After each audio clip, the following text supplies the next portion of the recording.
по предколедна тема в истинска работилница на дядо Коледа се превърна днес една от читалните на Варненската регионална библиотека. Най-малките джуджета от училище Малкия принц майсториха украси и подаръци.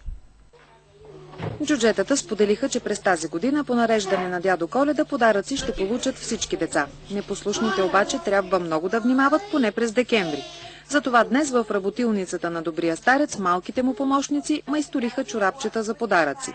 Колко писма сте получили тук в работилничката на дядо Коледа? От колко деца? От много. И какво сред тях? Има ли непослушни? Някой признава ли си, че е непослушен? Не съм видял до сега.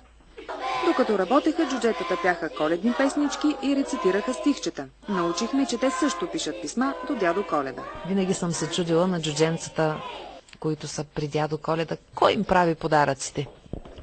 Дядо Коледа. Въпреки, че са затрупани с поръчки, джуджетата не забравиха да поздравят децата. Всички деца да са живи и здрави, да имат много късмет, да са много работливи и много щастливи.